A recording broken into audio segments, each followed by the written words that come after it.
राजनीति में कहा जाता है कि न कोई स्थायी दोस्त होता है और न ही स्थायी दुश्मन, लेकिन जब सत्ता के गलियारों से ऑफर और एक्शन की खबरें एक साथ बाहर आती है तो सवाल उठना लाजमी है। पूर्व मुख्यमंत्री भूपेश बघेल के एक बयान ने छत्तीसगढ़ से दिल्ली तक की सियासत को गरमा दिया है। क्या पूर्व मुख्यमंत्री भूपेश बघेल को भारतीय जनता पार्टी में शामिल होने का प्रस्ताव मिला था और क्या उनके इनकार करने की कीमत उन्हें और उनके परिवार को केंद्रीय एजेंसियों के छापों के रूप में चुकानी पड़ी? यह हम नहीं कह रहे हैं, बल्कि यह दावा खुद भूपेश बघेल ने किया है और वो भी राज्यसभा सांसद कपिल सिब्बल के साथ एक पॉडकास्ट में। आज के इस वीडियो में हम इस पूरे घटनाक्रम का विश्लेषण करेंगे। आपको पूरी खबर बताएं इससे पहले आप हमारे चैनल को सब्सक्राइब जरूर कर लें ताकि आपको हर बड़ी खबर सबसे पहले मिल सके। नमस्कार, मैं हूं चंद्रशेखर और आप देख रहे हैं नव प्रदेश टीवी। कहानी की शुरुआत होती है एक वायरल वीडियो से। कपिल सिब्बल के दिल से पॉडकास्ट में छत्तीसगढ़ के पूर्व सीएम भूपेश बघेल ने एक बहुत बड़ा खुलासा किया। बघेल ने सीधे तौर पर दावा किया कि उन्हें भाजपा में शामिल होने का न केवल प्रस्ताव मिला, बल्कि इसके लिए उन पर लगातार दबाव भी बनाया गया।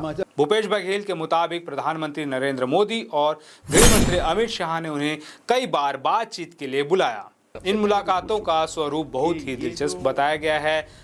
बघेल कहते हैं कि जब वो इन मुलाकातों में जाते थे तो वहाँ बहुत ही सौहार्दपूर्ण माहौल होता था। उनसे पूछा जाता था कि आपके खिलाफ कौन कौन से केस चल रहे हैं और आपके भरोसेमंद अधिकारी कौन हैं।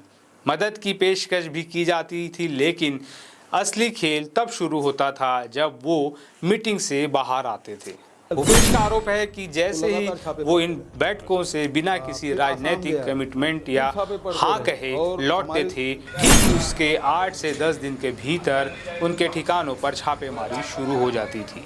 यह कोई संयोग था या एक सोची समझी रणनीति? बघेल इसे भाजपा में शामिल होने के लिए दबाव बनाने की रणनीति करार देते हैं। इस पूरे प्रकरण में सबसे चौंकाने वाला वाकया तब हुआ जब बघेल ने सीधे प्रधानमंत्री को फोन मिलाया। बघेल बताते हैं कि एक बार भारी छापेमारी के बाद उन्होंने पीएम मोदी को फोन किया और कहा, आपने तो मदद की बात कही थी, लेकिन यहाँ तो मेरे यहाँ छापे पड़ रहे हैं। इस पर प्रधानमंत्री ने उन्हें आश्वस्त किया कि वो अधिकारियों से बात करेंगे, लेकिन बघेल का दावा है कि कार्रवाई नहीं रुकी। उन्हें बाद में एहसास हुआ कि यह सब कुछ एक स्क्रिप्ट का हिस्सा था, दबाव डालकर पाला बदलवाने की कोशिश। इस सियासी ड्रामे का दूसरा और सबसे दर्दनाक पहलू उनके परिवार से जुड़ा है। राजनीतिक दबाव केवल बघेल तक सीमित नहीं रहा।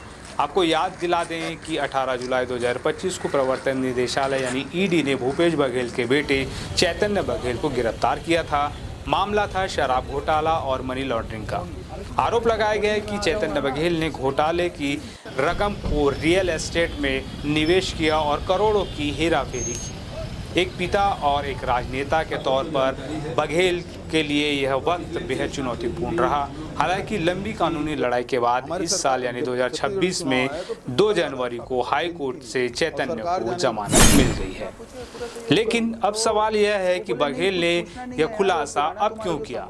क्या यह आगामी राजनीति के लिए कोई नया संकेत है? जिस तरह से उन्होंने पीएम और गृह मंत्री के साथ अपनी मुलाकातों का जिक्र किया है, उसने केंद्रीय एजेंसियों की निष्पक्षता पर एक बार फिर बहस छेड़ दी है। क्या केंद्रीय एजेंसियां वाकई राजनीतिक टूल की तरह इस्तेमाल हो रही है, जैसा कि विपक्ष लगातार आरोप लगाता रहा है, या फिर यह बघेल की खुद को पीड़ित दिखाने की एक सियासी चाल है? भूपेश बघेल के इन आरोपों पर कैबिनेट मंत्री केदार कश्यप ने तीखी प्रतिक्रिया दी। उन्होंने कहा कि न तो छत्तीसगढ़ को उनकी आवश्यकता है और न ही भाजपा को।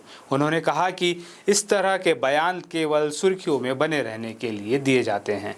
राजनीति में आरोप और प्रत्यारोप चलते रहते हैं, लेकिन जब बात संवैधानिक पदों पर बैठे व्यक्तियों और केंद्रीय एजेंसियों की साख की हो तो जनता को सच जानने का हक है। आप इस पूरे मामले को किस नज़रिए से देखते हैं? क्या यह वाकई बदले की रणनीति है? अगर आपको हमारा यह विश्लेषण पसंद आया हो तो इस वीडियो को लाइक करें और शेयर जरूर करें। राजनीति के ऐसे ही अपडेट्स के लिए चैनल को सब्सक्राइब करना ना भूलें।